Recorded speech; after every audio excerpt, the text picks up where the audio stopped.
नमस्कार, मैं भरत मिश्र। मुद्दे तो बहुत हैं, लेकिन मैं आज सीधा एक सेवानिवृत्त शिक्षक भीएम इंटर कॉलेज गोपालगंज से आपको रूबरू कराता हूं। मुद्दे कई हैं, बातचीत करेंगे। जो तात्कालिक मुद्दा है वो है मल्टीमीडिया का उपयोग और छात्रों के भविष्य का जो कनेक्शन था उसका दुभर होना। गुरुदेव, परिचय बता दे दर्शकों को। मैं रमाशंकर प्रसाद, अवकाश प्राप्त अध्यापक, भीएम इंटरमीडिएट कॉलेज गोपालगंज, ग्राम सिसई, थाना भोरे, जिला गोपालगंज का रहने वाला हूँ। आजकल विद्यार्थियों की जो समस्याएं हैं वो समस्या जो है कोई एक तरफ से नहीं है। कुछ विद्यार्थी ऐसे हैं जो बीए पास कर गए हैं, एमए पास कर गए हैं, लेकिन उसके बाद वाला इंगेजमेंट का जो रूल रेगुलेशन और जो फॉर्म है उस फॉर्म में नहीं जाना चाहते हैं। जैसे आज के देश काल परिस्थिति के अनुसार यदि कोई लड़का अपने सेल्फ जो है मेहनत किया है, इंटर के बाद ही अगर ट्रेनिंग कर लिया है, टीचर की बात कर रहे हैं, और ट्रेनिंग के बाद आजकल जो नई व्यवस्था सरकार ने दी है बिहार लोक सेवा आयोग के कंपटीशन में बैठना, तो उनकी बहाली सेलेक्ट होने पर कम से कम टेट के बाद जब बैठेंगे बीपीएस में तो वो जो है अपने मेरिट के बल लाएंगे, जिसको कोई काट नहीं सकता है। अब इसी गांव के बहुत लोगों का हुआ है, चारों तरफ जिला में हुआ है, इस गांव का एक आदमी का हुआ है, तो वो लोग सेलेक्ट होते हैं। तो लड़के सिंपली डिग्री लेना चाहते हैं। मुझे तो ऐसा भी गोरखपुर में एक बार मिला, एक आदमी, एक लड़की थी भाटपा रानी की, देवरियां लिखने नहीं आता था, तो वो तो कहेगी कि हम एमए पास हैं। लेकिन जहाँ रियलिटी क्या कम्पीट करना है, जो कम्पीट माइंड के दृष्टिकोण से मेहनत करता है वह निश्चित ही प्रश्न का जवाब देगा, और कितना हार्ड एंड फास्ट एग्जामिनर होगा, सुकुल जी भी रहे हैं उसमें, उन नंबर देवे करेगा। वहां कोई शोर सिफारिश की जरूरत नहीं है, वो कम्पीट करेगा, उसकी बहाली हुई, इसका जीवन सुखमय होगा। लेकिन इसमें से आजकल के हम लोग के 77-78 में 3 लाख लोग पटना में बाहर थे, अब 5 लाख लोग भीतर डेरा में थे पढ़ने वाले से। अब बाहर थे वो लोग पढ़ने वाले लोग नहीं थे, भीतर थे वही लोग पढ़ने वाले थे। तो आजकल स्थिति कितना ही बिगड़ जाए, लेकिन कंपटीशन में आने पर रेयर केस में ही लूप हॉल कहीं ना कहीं कुछ मिलेगा। गुरुदेव, एक समस्या ये आ रही है ना कि जो सरकारी स्कूल थे, सरकार बहुत ज्यादा व्यवस्था कर रही है। संयोग की बात यह है कि भोरे विधानसभा क्षेत्र से हमारे शिक्षा मंत्री भी आते हैं, लेकिन जरा ये बताइए कि जो सीबीएसई बोर्ड की स्कूलिंग सिस्टम है या फिर जो प्राइवेटाइजेशन का दौर है दिन प्रतिदिन क्यों बढ़ रहा है, इसकी वजह क्या है? ऐसा है कि आजकल का दौर हो या हम लोगों के जमाने का दौर हो, हम लोगों के 77-78 के पहले कमेटी था, जबकि सेक्रेटरी के दबाव से या लोगों के दबाव से थारोली लाइन बाय लाइन लड़कों को पढ़ाते थे और सुनते थे और लिखाते थे।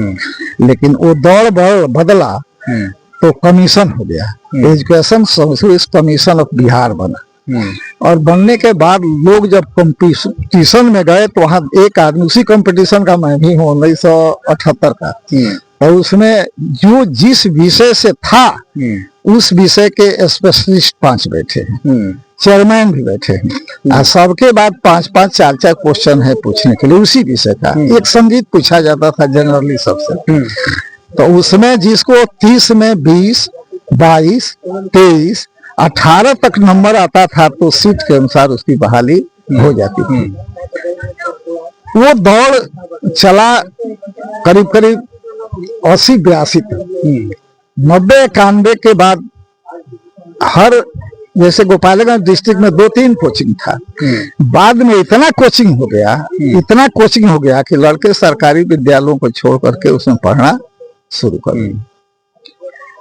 तो जिन लोगों ने कोचिंग 1 से लेकर के 8 तक खोला और मेहनत किया, मेहनत नहीं किया कि जो ऑनर है उसका जो फीस लेता था वह जो है जो पढ़ाते थे उनके मद में मैक्सिमम खर्च करता था, वह विद्यालय तो ठीक रहा। लेकिन एक टीचर के नाते किसी तरह से बेगारी जो करता था उस विद्यालय का लड़के जो है कंपटीशन में नहीं जाते। जैसे ज्ञान लोक में विक्रमा बाबू डायरेक्टर थे, मेरे बच्चे भी उसी में पढ़े थे। हम केवल मॉर्निंग में 1.5 घंटा समय उनको देते थे। उसके बाद वो जो अच्छे से अच्छे अध्यापकों को कुछ पारितोषिक दे करके बुलाते थे 1 घंटा 2 घंटा के लिए सरकारी विद्यालयों से, आप पढ़वाते थे। 3 राउंड पढ़वाते थे, पहला से लेकर 5वां तक के लड़के को हम पढ़ा दिए, आप पढ़ा दिए।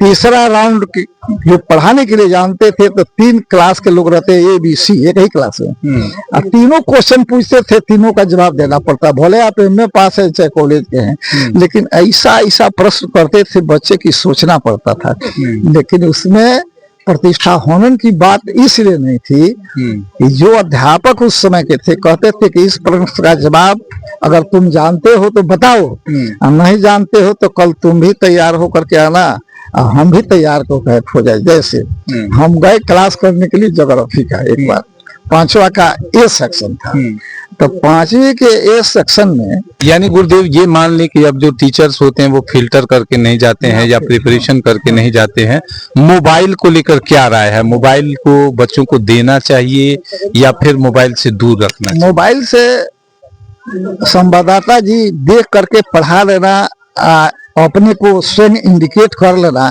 खतरा से खाली नहीं है। बहुत सी बातें ऐसी जैसे 1 + 1 = 2, ये तो मोबाइल बता देगा कि 2 है, लेकिन बहुत सारी बातें हैं जो आपको भेग में डालेगा। जैसे अभी पूछा जाए मोबाइल से तो कुछ बताएगा, किताब करंट कुछ बताएगा। पूछा जाए कि हिमालय की ऊंचाई कितनी है, तो पुराने वाले जितने हैं सब कहेंगे 8,848 मीटर, यानी 29,000 फीट। लेकिन अभी जो करंट आया है वह 8,848 मीटर प्लस 1 मीटर 6-8 सेंटीमीटर, ये करंट है।